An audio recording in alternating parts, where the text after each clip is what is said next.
Welcome back to our channel, our continuing study on Ruth. If you watch these videos as they come out, let me apologize. It's been a little while since we recorded one. Life's just been busy. We have a girl graduating from high school. Of course, we homeschool our kids, so that's been busy, and other things going on as well. So just a very busy time. So sneaking in some time to record these videos hasn't been as easy, but our channel is still around, and so we hope that you will continue to like and subscribe, and we're going to do our best to get back on track. Even though life is fairly busy, we hope that you will find these things helpful each time we record them. We are continuing Ruth. If you have not followed along with the videos, this is the first time you've joined us, we are near the end of, in fact, we will be coming very near the end of Ruth chapter 1. But this video will cover just a very small section of the book for the very simple reason that it's maybe the most famous part of the book, contains one of those famous sayings. We'll be covering Ruth chapter 1, verses 15 through 18. And before we read the text, which we will in just a moment, Ruth 1, 15 to 18, I want to just tell you that I call this section of Ruth just with the word loyalty. That's kind of what I titled this section. And I just want to begin by sort of introducing that concept because people have praised the virtue of loyalty for a long time. It's one of those traits that we just kind of know when we see it. And frankly, it crushes us when we don't see it from those who are close to us or who are supposed to be close to us. Ann Landers one time described love, and in part wrote about love, that love is, quote, loyalty through good times and bad. That's really what we think about is when we see loyalty, we kind of equate it with the concept of love, whether that's a romantic love or love for country, loyalty to country. You see how those go back and forth. But if there's any trait that we see demonstrated in the person for whom Ruth is named, of course, that being Ruth, at least early on in the narrative, it is that quality of loyalty. And it's that trait it's for that trait this next section of the book has become just such a beloved passage of Scripture. Ruth 1, 15 to 18, some have called it a high point of the Old Testament. It's cherished all these centuries later by just as a grand statement of loyalty and love. It's even often used in wedding ceremonies as a statement of devotion between the new husband and the new wife. But we need to never forget the original setting, that these beautiful words we'll read together in a moment were initially spoken by a daughter-in-law to her mother-in-law. And in many ways, that very simple fact adds even more power to this just wonderful paragraph that we're going to study for the next few minutes. So let's read it together. Ruth 1, 15 to 18, and the she in verse 15 that begins here is Naomi speaking. And she, Naomi, said, "See, your sister-in-law has gone back to her people and to her gods. Return after your sister-in-law." But Ruth said, "Do not urge me to leave you or to return from following you. For where you go, I will go, and where you lodge, I will lodge. Your people shall be my people, and your God, my God. Where you die, I will die, and there I will be buried. May the Lord do so to me, and more also, if anything but death parts me from you." And when Naomi saw that she was determined to go with her, she said no more. So this section begins with loyalty shown not by Ruth, but by Naomi. We'll get to Ruth in just a few moments. Remember earlier in the chapter that Orpah had decided to turn back, to go to her homeland, and Naomi does what would seem to be the only sensible thing to do, especially looking at this from an earthly standpoint, as she states that Ruth should do the same thing. But there's also a possible hint in these words of Naomi's loyalty to God, because she begins her statement by saying, "See, your sister-in-law has gone back to her people and to her gods." Notice, for one thing, that's plural. But Naomi seems to realize that by going back to Moab to dwell, Orpah was showing devotion not just to the homeland or her people group or that sort of thing, but to the deities of the Moabites as well. And it's at least possible, and that's all we can do to say it's a possibility, that Naomi used that fact to her gods, that concept, to sort of shade the argument a little bit for Ruth to consider. In fact, one writer whose last name is James, in his commentary on Ruth, wrote these words: "When Naomi guides Ruth's gaze to the disappearing form of her sister-in-law and describes Orpah's actions in theological terms, of going back to her people and her gods, something takes hold of Ruth that is bigger than both of them.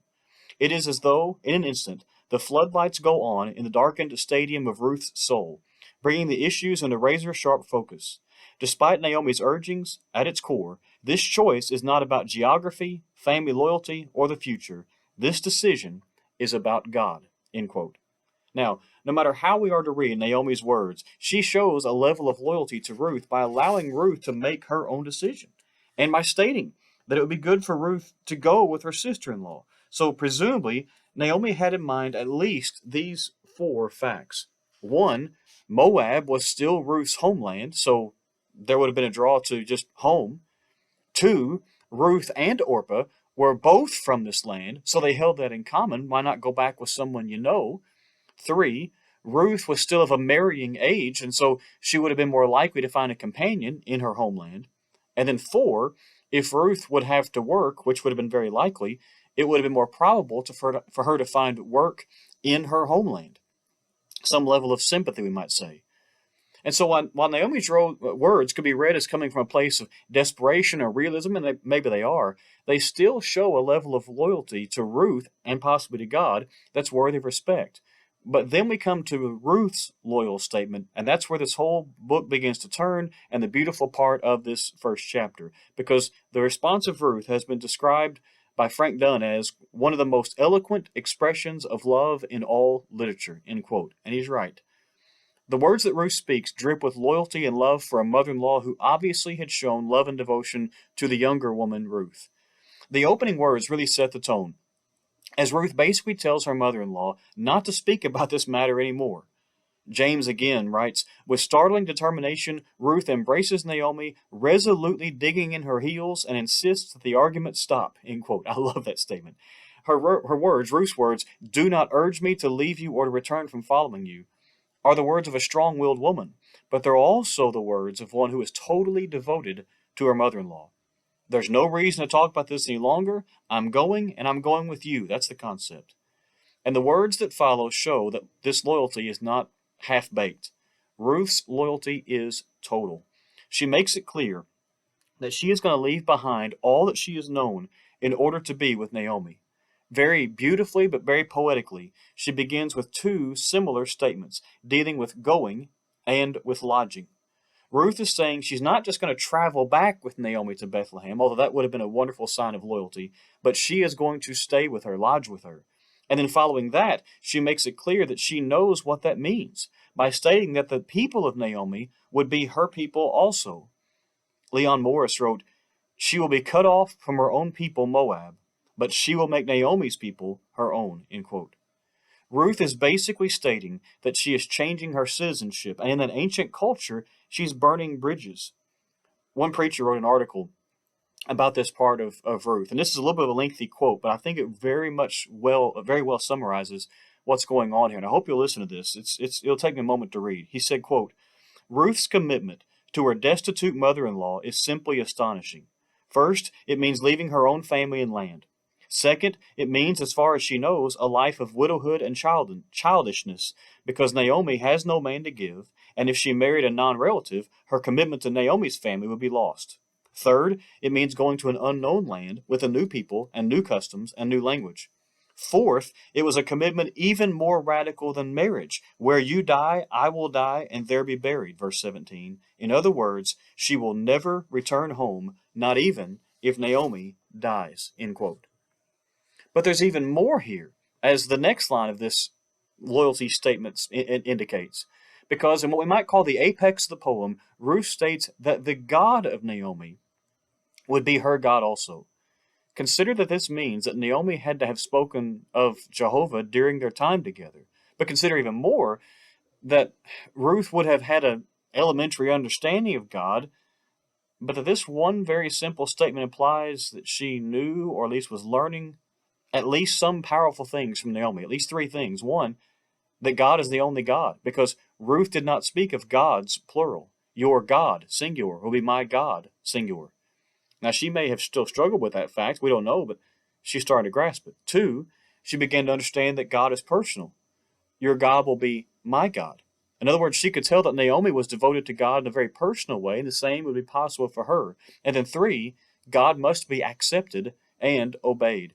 Some commentators when they write about this statement from Ruth, talk about it being sort of a conversion to describe what Ruth is stating here.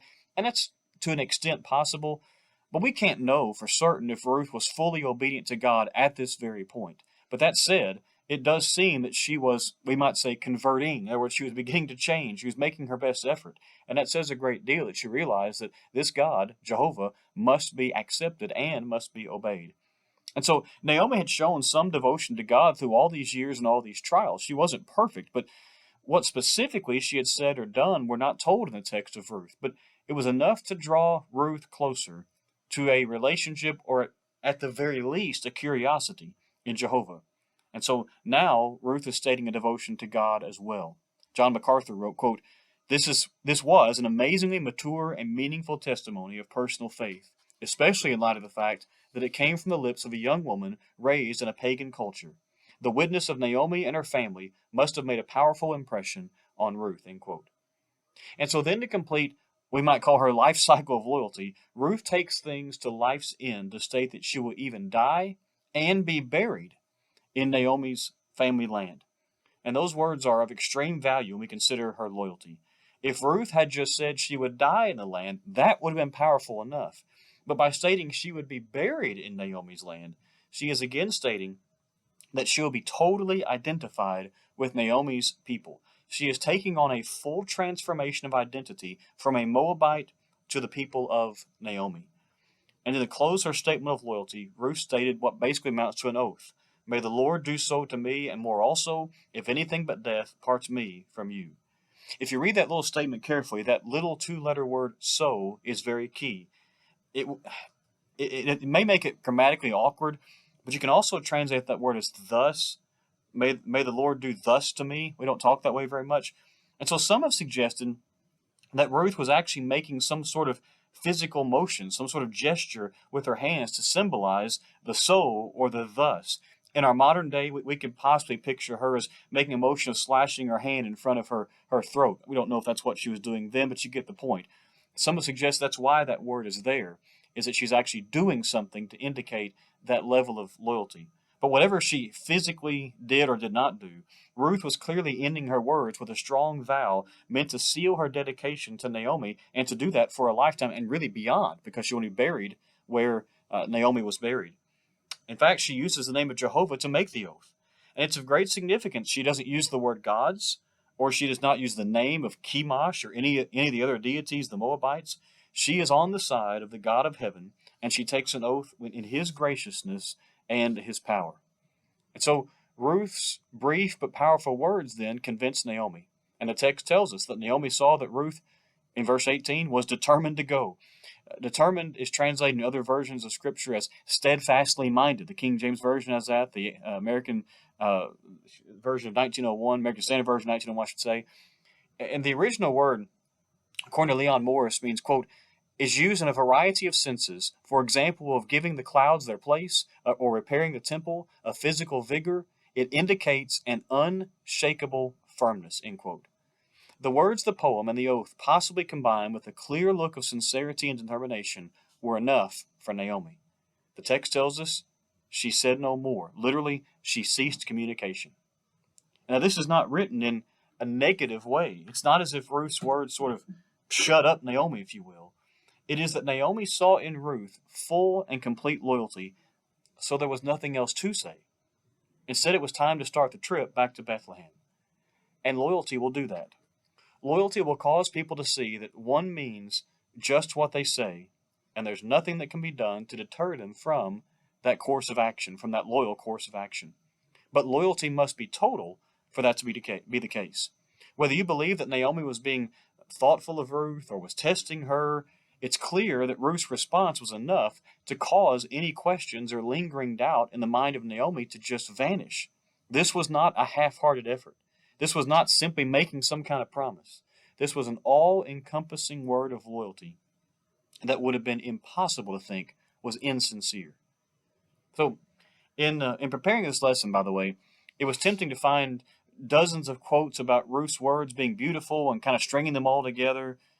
In books, articles, online posts, trust me, there are plenty to fill hundreds and hundreds and hundreds of words. But if we miss the simple point that it's not just love, but that it's loyalty, we've really missed a lot. To romanticize Ruth's words is really to miss the point. To make them little more than a beautiful poem is to miss the life that's behind them. And to think they were directed to someone who was perfect is to certainly miss the point of what real loyalty looks like. Naomi herself still had a lot of growing to do, but she had obviously cared for and taught Ruth a great deal. And Ruth is now showing what loyalty between people means. It is staking everything on putting the other person first, even if the other person is flawed. Sadly, in our world, that's rare. Contracts are broken, marriages are dissolved, friendships are walked away from, and we wonder sometimes if we can really trust anyone. When we do see true loyalty, though, it shines like a tremendously bright star. It lights up your life. It causes you to feel a connection that's rarely found, sadly, in our world. Her name was Emily, and she became the subject of a very interesting conversation. She was, I'll use the word just, but I mean that in a kind way. She was just a housekeeper for John Kenneth Galbraith. Galbraith was an economist in the early part of the 1900s, but he was still consulted well into the middle of the 20th century. And one day, exhausted, he told his housekeeper, Emily, to hold his calls so he could take a nap. But after a few minutes, the phone rang, and Lyndon Johnson, at that time President of the United States, roared out, "Get me Galbraith, this is President Johnson." And without hesitation, Emily responded, "He is sleeping, Mr. President," and he said, "Do not disturb him." Very angrily, President Johnson shot back, "Well, wake him up. I want to talk to him." And to that, this simple housemaid said, "No, sir, I work for him, not you." And with that, the phone call ended. But after his nap, Galbraith called the president, who could hardly contain himself. And President Lyndon Johnson supposedly said of Emily, "Tell that woman I want her here at the White House." Now, why would he say that? It's because loyalty is not something you do to get noticed, but loyalty is noticed. It changes people. It helps them to see that a person will not flinch in the face of difficulty and pressure, and they will not back off of doing what needs to be done. Ruth's loyalty had probably been seen to some degree in Moab. In fact, I really have no doubt it probably was. But these words make it clear that her loyalty was going to be for a lifetime. The rest of the book will bear out that she remained very, very true to that promise. Or maybe we should simply say, the rest of the book of Ruth will remind us that she remained loyal. I hope these words have encouraged you. I know sometimes people want to be very romantic about the words of Ruth, but sometimes that misses the point. And I hope it's reminded us that this is a beautiful statement of loyalty and one that should encourage us to be people of loyalty and to respect those who show a great deal of loyalty. We'll be back hopefully very soon to finish out Ruth chapter 1. Hope you'll join us for that. Again, like and subscribe. We appreciate all of you who are watching and encouraging us on the channel and all the other things we're striving to do to encourage you as families, encourage you as Bible students. Thanks for watching, and we'll see you again very soon.